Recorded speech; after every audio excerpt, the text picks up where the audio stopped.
The first sound was a clang, a resonant, sickening thud of metal on metal that vibrated through the very ground beneath Sarah's feet. Then absolute, suffocating darkness. A choked cry escaped her, instantly swallowed by the narrow, weeping confines of the shaft. For a heart-stopping moment, a sliver of the gray Tuesday sky had been visible through the manhole opening above, a cruel taunt of the world she'd just been a part of. Then, a shadow large and deliberate had eclipsed it. A grating, torturous scrape followed the unmistakable sound of the heavy cast-iron lid being dragged fully into place. A final dull thud sealed her fate. Silence. A silence so profound it pressed in on her eardrums, heavy as water, thick with the cloying ancient scent of stale water, decaying matter, and something deeply, primordially earthbound. She was 34 weeks pregnant. Her hands, slick with a sudden cold sweat, flew instinctively to her belly, a desperate protective shield. Hello. Her voice was a thin, trembling thing, already raw. Is anyone up there? Please let me out. Only the rhythmic, indifferent drip, drip, drip of water from somewhere in the oppressive blackness answered her. Panic, a living entity with icy talons, clawed at her throat, constricting her breath. This wasn't happening. This couldn't be real. Not now. Not with her baby so close to being born, cradled within her. My name is Alex Miller, and I'm the chief of City Sewer Rescue. It's a far cry from a corner office with a view, but it's a lifeline for the unseen city beneath the city. We're the specialized unit that descends into the labyrinthine guts of the metropolis when the unthinkable occurs. A collapsed utility tunnel, a worker trapped in a storm. Drain a hazardous materials spill, threatening to poison the waterways. I've confronted things in those subterranean depths that would curdle the blood of most faced-down dangers that defy easy description over polite conversation. My team, Davis Chen Ramirez and a handful of other hardened professionals, are the best. They have to be. Lives invariably hang in the balance. My own life typically was a carefully calibrated dance between the adrenaline surges of the job and the quiet, profound joy of impending fatherhood. Sarah, my wife, was my gyroscope, the steady, luminous center of my often chaotic existence. Her pregnancy blessedly had been smooth, a journey marked by gentle excitement. The nursery at home was a soft pastel haven, tiny, impossibly soft clothes folded neatly in drawers. Dreams of the future we were meticulously building together, brick by loving, hopeful brick. We lived in Oak Haven, a pleasant, if obsessively regulated suburban enclave, the kind with perpetually manicured lawns and a homeowners association that wielded its power with the zealousness of a minor deity. The HOA was currently, and for the foreseeable past, presided over by a woman named Karen Evans. Karen, she was a fixture in Oak Haven, a woman who seemed to draw sustenance from control her pronouncements on bylaws and community standards delivered with an unnerving, unshakable certainty that brooked no dissent. Approaching 60, she sported a helmet of perfectly coiffed, unnaturally blonde hair that seemed to defy both wind and humidity, and possessed a pair of piercing blue eyes that missed nothing, meticulously cataloging every perceived infraction against the HOA's ever-expanding leather-bound tome of rules. We'd had our share of minor skirmishes, of course. A recycling bin left at the curb an hour past the ordained collection window. A garden hose deemed imperfectly coiled. The usual petty tyrannies that can fester in such tightly wound communities, breeding resentment like mold in damp corners. Sarah, with her inherent gentleness and aversion to conflict, usually attempted to smooth things over to placate Karen with apologies and promises of stricter adherence. I, on the other hand, often found myself physically biting my tongue to keep a sharper, more direct retort from escaping. Lately, however, Karen's focus had sharpened, become more pointedly personal, particularly towards Sarah and her burgeoning pregnancy.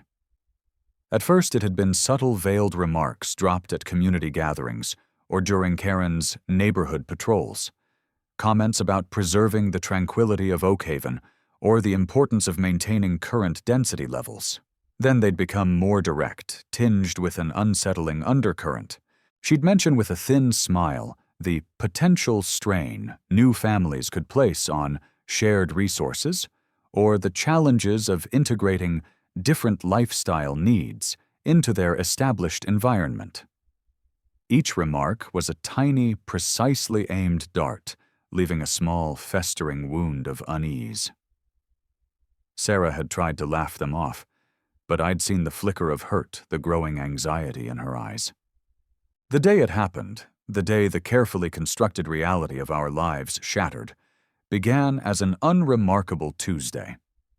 I was at the main depot downtown, a sprawling complex of garages, training facilities, and dispatch centers currently reviewing new confined space atmospheric monitoring protocols with my senior crew, Davis and Chen.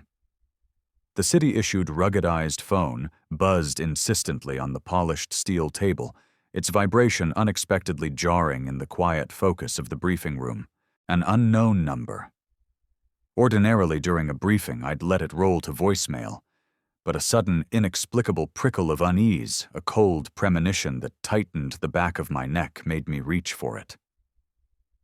"Chief Miller." I answered, my voice neutral. "Alex." "Oh, thank God, Alex, it's Martha Henderson."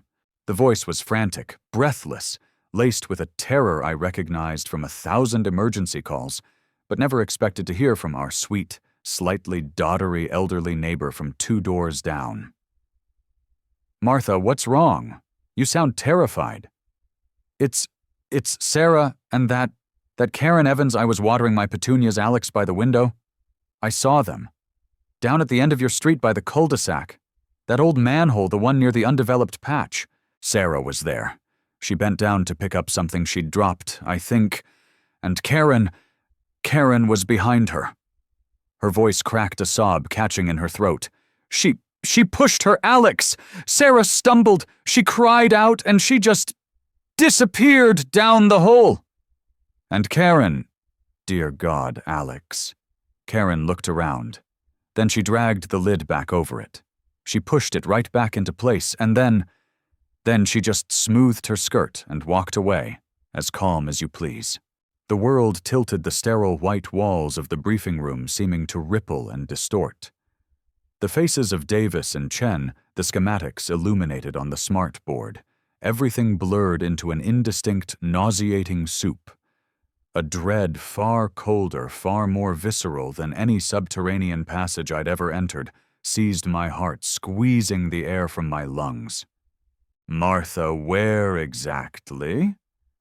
My voice was preternaturally calm, a chilling testament to years of training kicking in, forming a thin, brittle veneer over a screaming abyss of primal terror. She confirmed the location, the rarely used access point at the dead end of our street, not 50 yards from our own front door. A spot often overgrown, shadowed by untrimmed trees. "Stay on the line with dispatch, Martha. I'm sending a police unit to you now." I said, already moving my chair, scraping back my team, instantly alert their expressions, shifting from focused attention to alarm at the profound change in my demeanor. I hit the central dispatch button on my radio. "Dispatch, this is Chief Miller, Unit 3, CSR Code 3. Priority 1. Potential civilian entrapment, repeat potential entrapment. Possible hostile actor on scene. Location corner of Oakwood Drive and Elm Lane, Oakhaven. It's my home address. The victim it's my wife." The last words were a strangled whisper, a confession of my deepest fear into the crackling comms. The journey to Oakhaven was a surreal torment of screaming sirens and flashing emergency lights, the specialized heavy rescue truck parting traffic like a force of nature. My mind, however, raced far faster, a maelstrom of disbelief, fury, and sickening fear. Karen Evans, the HOA, The veiled threats. The increasingly obsessive comments. It couldn't be. People didn't just do things like this. Not in Oakhaven, not to Sarah. But Martha Henderson's tearful, horrified account painted an image of such brutal, unambiguous clarity that it seared itself onto my brain. Sarah falling. The manhole. The heavy cast-iron lid. Karen Evans walking away. Why? Why would she do something so monstrous? The insidious whispered remarks about maintaining standards, about Sarah being not quite the right fit, about the burden of newcomers, suddenly echoed in my memory, no longer petty annoyances, but monstrous, terrifying portents. My hands clenched, the steering wheel knuckles white, the leather creaking under the pressure. This wasn't an HOA dispute escalated. This was something else entirely. Something dark, twisted, and born of a malice I couldn't yet comprehend. We roared into the cul-de-sac minutes later, the usually quiet suburban street already beginning to draw a few curious, bewildered onlookers from behind their twitching curtains. I saw Martha Henderson, pale and trembling, being spoken to by the first responding patrol officer, her finger still pointing shakily towards the far end of the street. And there it was. Innocuous. Implacable. A circle of dull, weathered iron set into the cracked asphalt, the manhole cover. It was one of the older, heavier types requiring a specialized T-hook pry tool, sometimes two, to lift safely and correctly.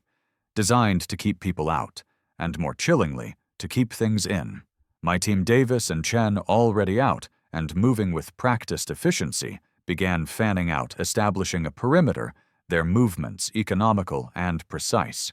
I was out of the truck before it had fully shuddered to a halt, yanking my personal gear from its bay. Helmet, high-intensity headlamp, multi-tool pry bar. My heart hammered against my ribs like a trapped bird, a frantic, syncopated drumbeat of raw fear and surging righteous fury. "Sarah!" I roared, my voice cracking, already kneeling by the cold, unforgiving iron. "Sarah, can you hear me? It's Alex." A sound. Faint, indistinct. Was it a whimper, a muffled sob? It was something. It was enough. She was alive. "Hang on, baby, I'm here! We're coming for you!" I yelled down, though I knew the thick iron and the earth itself would swallow most of the sound. Davis and Chen were already at my side, T-hooks in hand, expertly slotting them into the recessed grips on the lid. Easy, careful watch the balance. I coached my professional tone, a fragile mask stretched taut over the screaming panic of the husband, the father-to-be. Inside, every fiber of my being was recoiling in horror. The lid was stubborn, heavy as sin, designed to resist casual tampering, to withstand the weight of vehicles. It took the combined, coordinated effort of all three of us, muscles, straining breath, hissing through gritted teeth. With a deafening groan of protesting, rust-fused metal, it scraped, then tilted, then finally lifted clear, revealing the black, gaping maw of the sewer access shaft. The stench hit me then. A familiar earthy metallic tang from 1,000 previous entries, yet now it was utterly, unimaginably horrifying because Sarah was down there immersed in it. My headlamp beam sliced through the oppressive gloom, illuminating a narrow vertical concrete cylinder. A series of corroded iron rungs, slick with grime and moisture, served as a ladder descending into the Stygian darkness. And there at the bottom, a crumpled, heart-breakingly small shape. Sarah. Sarah. Ardeit team. I was already clipping my safety harness to the tripod-mounted winch line. Davis was rapidly deploying my movements, swift and automatic. Chen was deploying the atmospheric monitor, lowering its sensor into the shaft. "Air's clear for entry, Chief," Chen called out, his voice tight but steady. "Standard O2, no LEL on methane, no H2S. It's breathable." Standard. There was nothing standard about this. I swung onto the ladder, the rungs cold, narrow, and treacherously slippery beneath my heavy-duty gloves. The descent felt like an eternity, each rung a step deeper into my own personal hell, the world shrinking to the narrow beam of my light and the chilling confines of the shaft. The air grew cooler, damper, the smell more intense. The only sounds were my own ragged breathing amplified in the enclosed space and that infernal distant rhythmic drip of water like a metronome counting down to some unspeakable horror. Then, I was there at the bottom of the concrete tube, perhaps 12, maybe 15 feet down.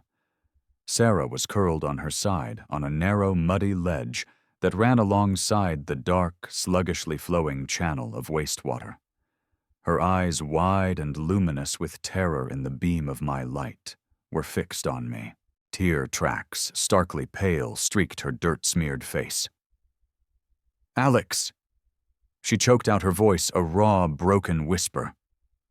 "Oh, Alex, I thought you wouldn't." I was beside her in an instant, my light sweeping over her, assessing for injuries, even as my heart felt like it was being torn apart. "Are you hurt?" The baby Sarah talked to me. My hands, though encased in thick gloves, were as gentle as I could make them, professional instinct, battling with the overwhelming urge to just hold her. I don't know. She pushed me so hard from behind. I think I twisted my ankle when I landed. She gestured weakly to her left ankle, already visibly swollen and unnaturally angled beneath her torn leggings. She said I was a detriment, that the neighborhood didn't need more drains on its resources. Her voice broke on a sob, the words tumbling out in a torrent of pain and disbelief. A fury cold, absolute, and utterly lethal washed over me, momentarily eclipsing even the fear. Karen Evans. I would deal with Karen. But first Sarah. Always Sarah. "Okay, sweetheart, okay. We're getting you out of here. Right now." I keyed my shoulder mic. "Victim located. Conscious responsive. Significant distress. Obvious left ankle injury, possible fracture. Other injuries undetermined. Preparing for immediate vertical extraction. Davis, lower the Class 3 harness, and the backboard full spinal precautions until we can assess properly on the surface." The operation, despite the maelstrom inside me, was swift, practiced, almost balletic in its grim efficiency.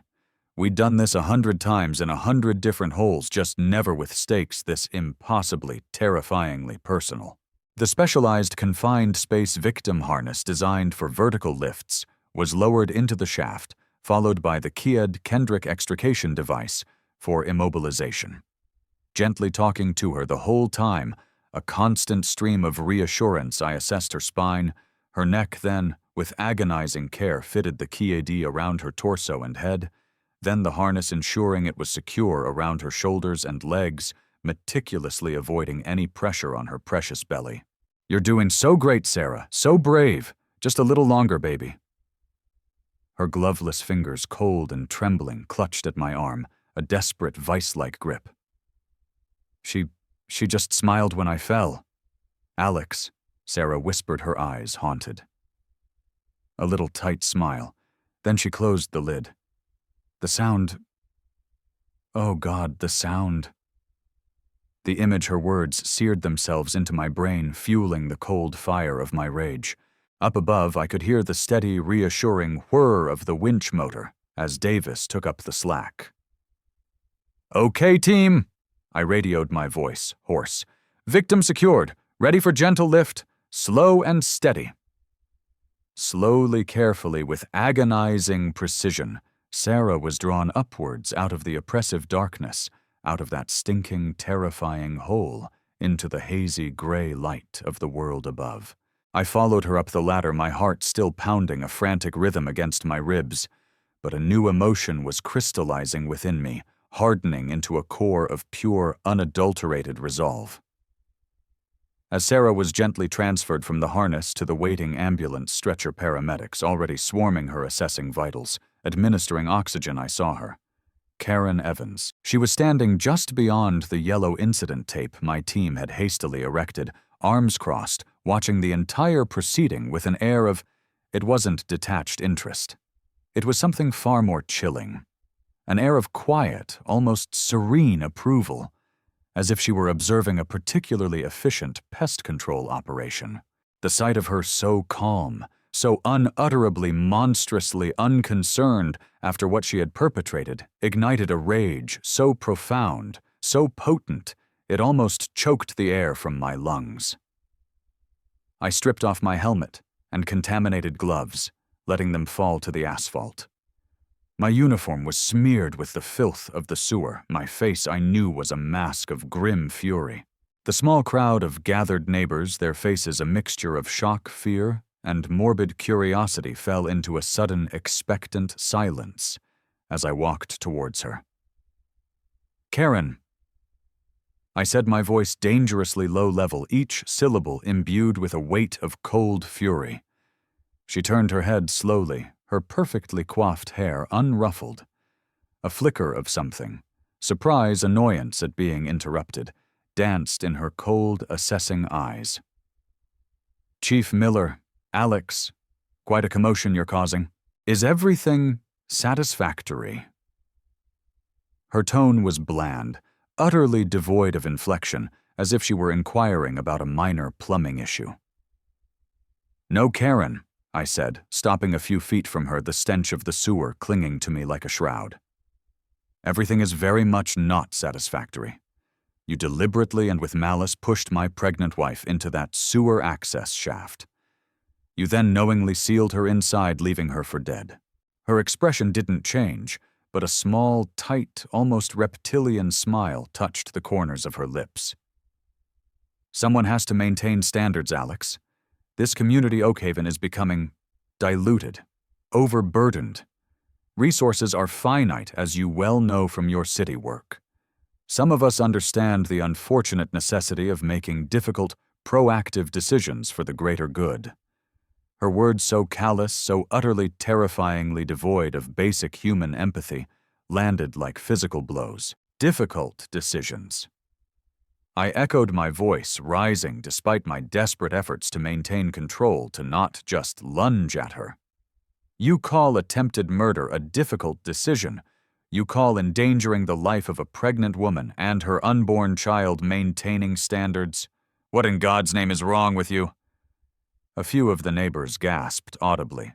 Others looked horrified, their gazes shifting from Karen's impassive face to my own, then back to Karen, as if truly seeing her, the monster beneath the meticulously crafted veneer, for the very first time. It was for the ultimate good of the community, Karen insisted, her voice gaining a chilling, self-righteous edge. She and the impending arrival would have been a drain, a disruption. Sometimes, Alex, you have to prune the weaker, less desirable branches for the tree to truly thrive and maintain its pedigree. Pedigree. The word so archaic, so loaded, hung in the air. I could see it in her eyes then. Not just malice, but a profound, chilling, unshakable disconnect from reality, from common decency. She genuinely, horrifyingly believed her own twisted, sociopathic justification. She was a eugenicist in suburban disguise. "You are dangerously, irredeemably delusional." "Karen," I said, my voice now flat, hard as stone, "and you are under arrest." At my words, two uniformed police officers, who had been quietly taking statements and securing the scene, stepped forward. One was Officer Ramirez, no relation to my team member, a good cop I'd worked with before. "Under arrest?" Karen scoffed, a brittle, dismissive laugh escaping her lips. "Don't be utterly ridiculous, Alex. On what conceivable grounds? Enforcing duly ratified HOA bylaws, protecting our shared quality of life and property values from undesirable elements." Her gaze swept disdainfully over some of the newer, younger families in the small crowd. "Kidnapping," I stated, my voice cutting through her arrogant bluster like a scalpel. "False imprisonment, aggravated assault with intent to cause grievous bodily harm, attempted murder of my wife, attempted murder of my unborn child. Take your pick, Karen. I assure you the district attorney will be adding several more. The officers were now flanking her, their expressions grim. Officer Ramirez began to recite the Miranda, warning, his voice firm and clear in the sudden, shocked silence of the cul-de-sac. Karen's carefully constructed composure finally spectacularly cracked. Her face, which had been a mask of smug, unshakable certainty, began to crumble to sag. Her eyes widened a flicker of genuine fear, then outrage warring within them. This is an outrage, a travesty. I am the duly elected president of the Oakhaven Homeowners Association. I have rights, I have connections. You can't do this to me. She shrieked, her voice becoming shrill, desperate, the meticulously crafted helmet of hair quivering with the force of her outburst. The neighbors watched, stunned into a morbid silence, as the officers efficiently, impersonally cuffed her hands behind her back. The sharp, metallic click-click of the handcuffs seemed to echo with a chilling resonance the earlier horrifying clang of the manhole cover sealing Sarah's fate. As they led a struggling, protesting, increasingly unhinged Karen Evans towards a waiting squad car, her shrieks about injustice and persecution shattering the suburban quiet, I turned and walked heavily towards the ambulance. Sarah was inside, lying on a gurney, an oxygen mask covering her nose and mouth, an IV line already established in her arm. Her eyes, though still wide with residual terror, found mine and locked on. A paramedic, a young woman with kind eyes, was checking her blood pressure. "She's stable for now, Chief." The paramedic said, her voice gentle but professional. "Blood pressure is a bit elevated as expected. Tachycardic. The ankle looks like a nasty tremalleolar fracture, definitely needs surgical consult. We need to get her to County General for a full trauma workup and obstetric assessment, especially given the pregnancy and the fall." I knotted my throat tight and took Sarah's hand. It was icy cold, despite the blanket draped over her. "I'm here," I whispered, my voice rough with unshed tears. "It's over now. You're safe. The baby's safe." Tears welled in Sarah's eyes, spilling over and tracing clean paths through the grime on her cheeks. She really thought she was doing the right thing, didn't she?" Sarah whispered, her voice filled with a kind of horrified, bewildered disbelief. "That smile." "Some people, Sarah," I said, stroking her damp hair back from her forehead, "get so lost in their own twisted narratives, so convinced of their own righteousness, they forget what it means to be human. They build walls of rules and regulations around their hearts until there's nothing left inside but cold stone." The journey to County General was a blur of tension and barely suppressed fear. Every bump in the road, every jolt of the ambulance made me wince. My hand tightening on Sarah's, my thoughts consumed with her and our unborn child. My mind replayed Karen's chilling words, her calm, almost serene justifications. A drain on resources, pruning the weaker branches, maintaining pedigree. How could anyone, especially someone living in the comfortable, insulated bubble of Oakhaven, arrive at such a monstrous, detached worldview? This wasn't merely about an overzealous HOA president abusing her petty power.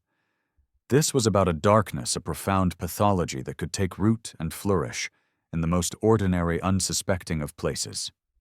The setup of our lives in Oakhaven had been deceptively, tragically calm. We knew Karen was difficult, an irritant, a purveyor of petty annoyances and endless nitpicking regulations. We had absolutely no inkling of the terrifying depths of her delusion, the chilling potential for calculated sociopathic malice that lay concealed beneath the veneer of civic-mindedness. Her earlier complaints, the passive-aggressive notes about the precise Pantone shade of our mailbox, allegedly non-compliant, or the excessive number of packages Sarah had been receiving baby supplies gifts from excited grandparents-to-be. Of course, now seemed like glaring blood-red warning signs we had tragically foolishly underestimated. They were the inciting incidents, the subtle, almost imperceptible tremors before the catastrophic earthquake that had just ripped our world apart. The rising action had been insidious, a slow, creeping escalation before today's horrific, unthinkable peak. There had been that HOA meeting a few weeks ago, held in the community clubhouse. Karen, presiding with her usual iron fist in a velvet glove, had brought up a new proposed community guideline regarding excessive household expansion and its impact on neighborhood character. She'd spoken at length, using vague, carefully chosen language about maintaining aesthetic harmony and preserving current infrastructure limits. She'd looked directly, pointedly at Sarah, her gaze lingering on Sarah's obviously pregnant form when she'd made those remarks. Several of our neighbors had exchanged uncomfortable, fleeting glances, but no one had directly challenged her. The fear of Karen's petty retribution, her well-documented ability to make life miserable with a barrage of violation notices, fines, and public shaming, kept most people cowed and silent. Sarah had come home from that meeting deeply upset, visibly shaken, feeling singled out and targeted. "She's making it about the baby Alex," she'd said, her voice troubled, tears welling in her eyes. "She looks at me like I'm some kind of blight, an infestation."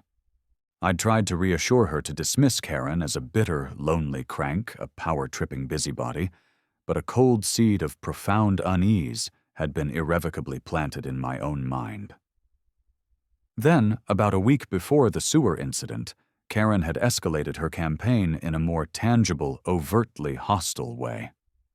She had somehow misplaced, or as we now suspected, deliberately destroyed, a crucial permit application we'd painstakingly submitted for a small, tasteful safety fence we planned to erect around the future play area in our backyard.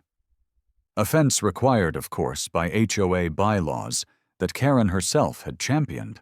When I confronted her politely but firmly about the missing paperwork, she'd been dismissive, almost patronizing, blaming bureaucratic overload at the county office and the inherent inefficiencies of paperwork, but there was a distinct, undeniable glint of malicious triumph in her cold eyes.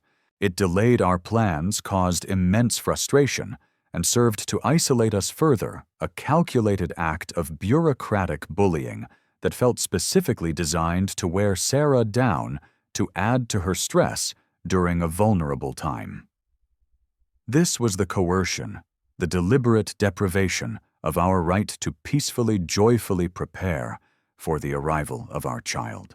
This was the second truly shocking incident, a clear, undeniable step up in her insidious campaign of harassment. We just hadn't seen, couldn't have conceived where this horrifying trajectory was ultimately leading.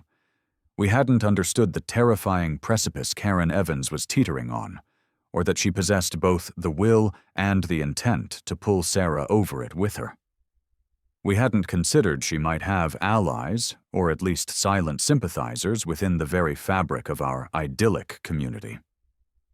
At County General, the trauma team and obstetric specialists were a whirlwind of calm, focused efficiency. They examined Sarah with meticulous care, their professionalism a stark contrast to the chaos of the preceding hours. Our baby, our little miracle, was astoundingly unharmed. His heartbeat, strong, steady, and reassuringly rhythmic on the fetal monitor, was the most beautiful sound I had ever heard, a sound that brought a fresh wave of hot, grateful tears to my eyes. Sarah's ankle was as suspected badly fractured in 3 places, a tremalleolar fracture that would require surgery pins and a long recovery. She would need to rest to keep it elevated to endure weeks of immobility and pain, but she would eventually recover. The emotional scars, the psychological trauma of her ordeal, however, would undoubtedly take far longer to heal, if they ever truly did. As I sat by her bedside later that evening, holding her hand, watching her sleep fitfully under the influence of pain medication, My city phone buzzed again. It was Detective Miles Corbin, the lead investigator assigned to Karen Evans' case by the Major Crimes Unit. "Chief Miller," he said, his voice grave, devoid of pleasantries. "We've executed the search warrant on Karen Evans' residence. There are some things here. You need to see this. I think it might shed some light on her motivations. And it's not pretty." I left Sarah in the capable, loving care of her mother, who had rushed to the hospital a whirlwind of tearful concern and maternal strength, and drove to Karen's house in Oakhaven. The street was still cordoned off, a grim yellow ribbon stark against the manicured green lawns. Detective Corbin met me at the front door, his face etched with a weary distaste.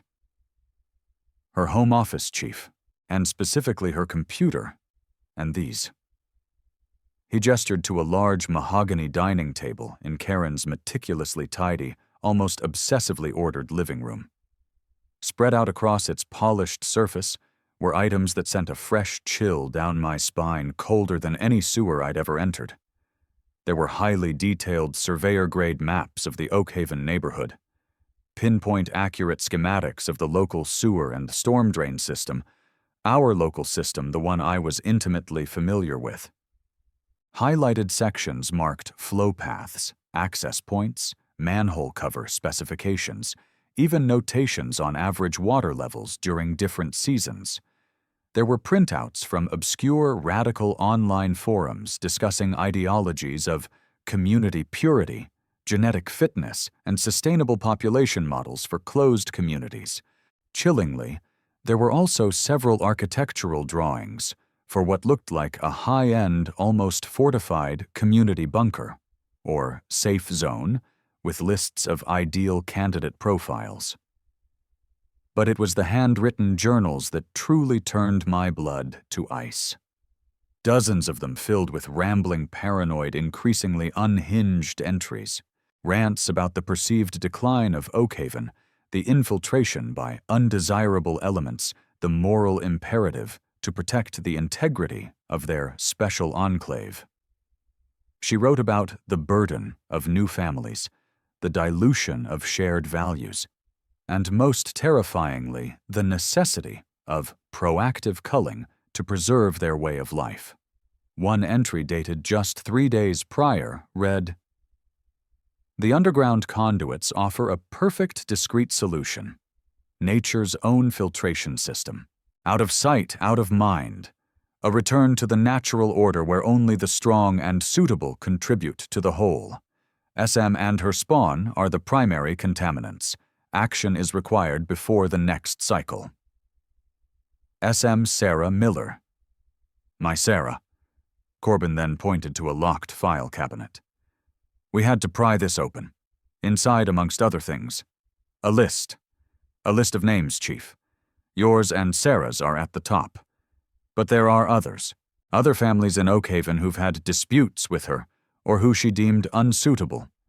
And this." He held up a Ziploc bag containing a heavy-duty, custom-made T-hook tool, identical to the ones my team used, but newer cleaner. "Looks like she acquired her own equipment." This was the horrifying midpoint twist, the damning revelation that shattered any lingering, desperate hope that this had been a spur-of-the-moment act of madness, a sudden, inexplicable snap. This was premeditated, calculated, cold-bloodedly planned. Karen Evans hadn't just lost her temper. She had methodically, obsessively researched, stalked, and plotted. She had studied my own area of professional expertise, the very system I managed, and had meticulously planned to use it as a weapon, as a tomb for my wife and unborn child.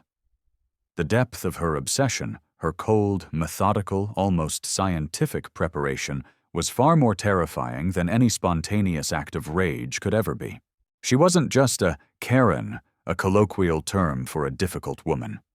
She was a predator, a monster who had been patiently, deliberately stalking her prey, cloaked in the mundane trappings of suburban respectability.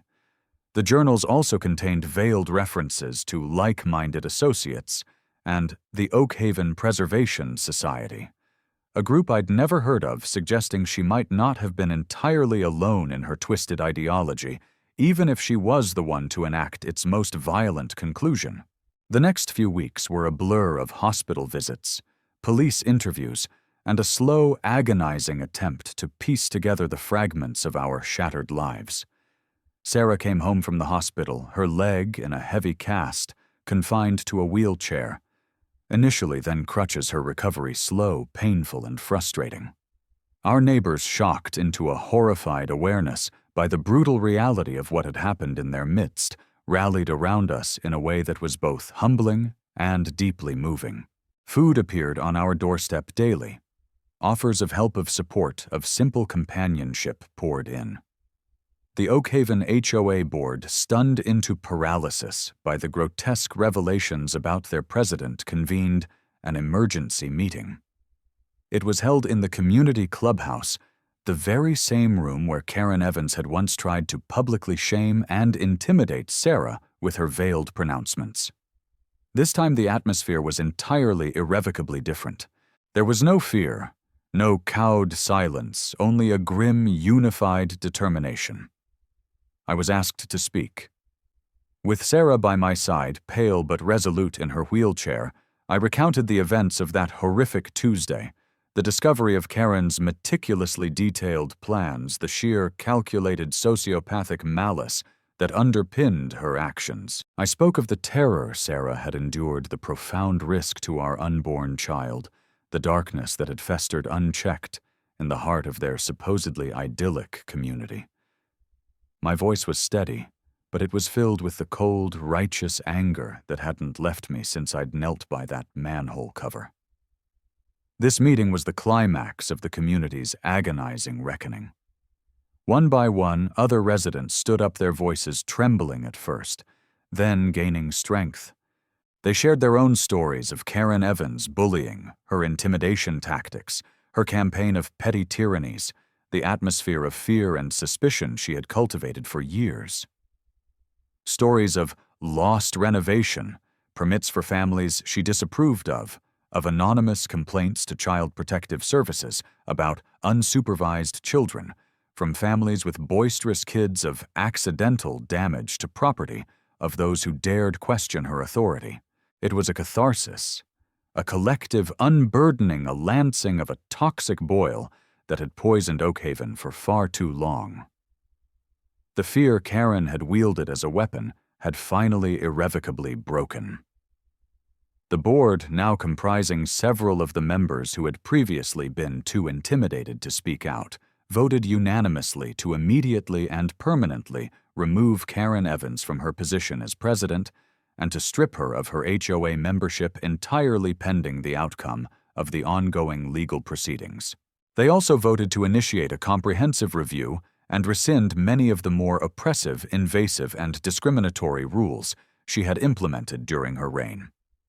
It was a reclaiming of their community, a powerful, unified statement that they would no longer tolerate such insidious behavior, such creeping authoritarianism in their midst.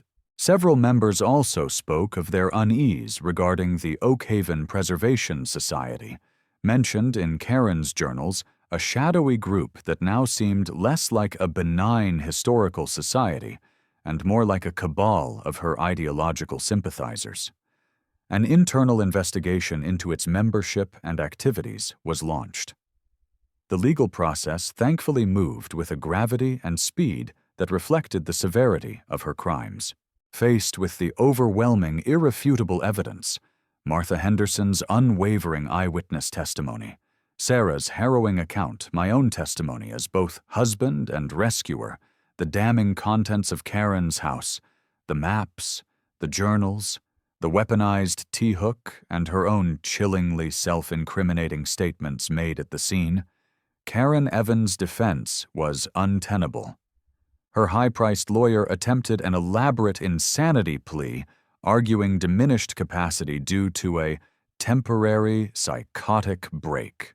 However, multiple court-ordered psychological evaluations found her to be legally competent, albeit suffering from a dangerous constellation of severe narcissistic personality disorder, paranoid personality disorder, and clear sociopathic tendencies.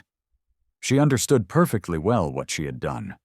She simply chillingly believed herself entirely justified in her actions, a martyr for her twisted cause. In the end, facing the undeniable mountain of evidence and the prosecution's clear intent to pursue the attempted murder charges with vigor, Karen Evans, on the advice of her counsel, pleaded guilty to charges of aggravated assault, kidnapping, and reckless endangerment causing serious injury. The plea bargain spared Sarah the additional trauma of a full trial, but the prosecution made it abundantly clear in their sentencing recommendations that they considered her actions tantamount to attempted murder. The judge, a stern, no-nonsense woman named Justice Althea Ramirez, again no relation, was not inclined towards leniency. Citing the extreme calculated nature of her actions, the clear evidence of extensive premeditation, the profound and lasting physical and psychological trauma inflicted on Sarah, and the terror Karen Evans had unleashed upon an unsuspecting community, she sentenced her to the maximum allowable term under the plea agreement, 25 years in state prison, with no possibility of parole for at least 20. Her assets, including her meticulously maintained house in the neighborhood she claimed to be protecting, were frozen, with a significant portion eventually awarded to Sarah in a civil suit as damages for the ordeal. The investigation into the Oak Haven Preservation Society revealed a small core of individuals who shared Karen's elitist and exclusionary views, though none were found to be criminally complicit in her violent actions. Their exposure, however, led to their quiet ostracization within the now galvanized community. The falling action was the slow, arduous, but steady return to a new, irrevocably altered kind of normal. Sarah, though still bearing the physical and emotional scars of her trauma, displayed a quiet, resilient strength that humbled me daily. The outpouring of genuine, heartfelt support from the transformed community was a soothing balm on our raw wounds. The oppressive, suffocating fear that had gripped our neighborhood for so long began to dissipate, replaced by a renewed, if wary, sense of solidarity and shared responsibility. People started talking to each other again, truly connecting, offering help, checking in on one another. The stifling, almost paranoid atmosphere Karen had so carefully fostered lifted like a dark, heavy cloud, finally blessedly blown away by a cleansing wind. The Oak Haven HOA, under new, sensible, and genuinely community-minded leadership, began to function as it was always meant to, as a support system for the residents, a facilitator of community well-being, not a draconian tool of oppression and social engineering. A few months later, on a bright, crisp spring morning, our son Daniel Alex Miller was born. He was healthy, beautiful, and in every conceivable way utterly perfect.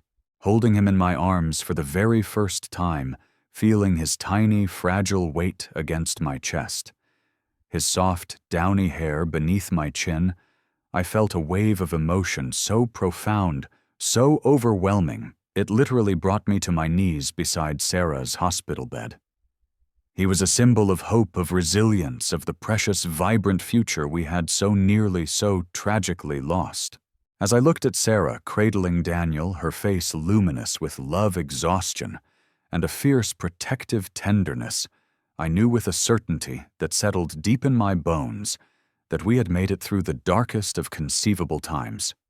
The resolution wasn't just Karen Evans's incarceration, her removal from our lives. It was this. It was Daniel's first cry, his tiny, grasping fingers, the quiet, contented gurgles that now filled our home. It was the laughter slowly, cautiously returning to Sarah's eyes, the quiet, simple joy of a new life, the unshakable strength of our family, and the unexpected, profound rediscovery of true community spirit in the wake of shared adversity. The ordeal had changed us profoundly and irrevocably. Sarah was more cautious, more attuned to the subtle undercurrents of human behavior, and the shadows of that terrifying darkness would likely always linger at the periphery of her thoughts. I found myself more fiercely, almost savagely protective of my family than ever before. But it had also paradoxically shown us the very best of people. The quiet courage of Martha Henderson, the unwavering professionalism of my team, the unexpected kindness of strangers who became friends, the quiet, indomitable power of a community standing united against an insidious darkness. Karen Evans was a stark, chilling reminder that evil can and often does wear a very ordinary, respectable face, can live right next door, can smile benignly, while meticulously plotting unimaginable cruelty. But our son Daniel and the immense encompassing love that surrounded him were a far more powerful, far more enduring reminder of the good that persists, the light that always ultimately finds a way to push back the encroaching shadows. Our neighborhood wasn't just a collection of houses and manicured lawns anymore. It was a community forged in the crucible of shared adversity and strengthened by a collective, solemn commitment to never again allow such a darkness to take root, to never again allow fear and silence to reign. The echoes of that sickening metallic clang, the visceral memory of that suffocating darkness, would likely never fully fade. But they were now overlaid, softened by the infinitely precious sounds of a baby's delighted laughter, the comforting murmur of friendly, unconstrained conversations over newly lowered garden fences, and the quiet, steady, resilient heartbeat of a life reclaimed, a future fiercely, gratefully embraced. And sometimes, late at night, when I held Daniel close, his warm, sleeping body a comforting weight against my chest, and looked out at the peaceful, tree-lined street, I would think of the silent, unseen city of sewers and tunnels that lay hidden just beneath our feet. I knew their dangers, their potential for darkness, their capacity to conceal and to entomb. But I also knew more profoundly than ever that they could be navigated, they could be managed, and that even from the deepest, most terrifying, lightless places, rescue was always possible. We, Sarah Daniel and I, were living, breathing, loving proof.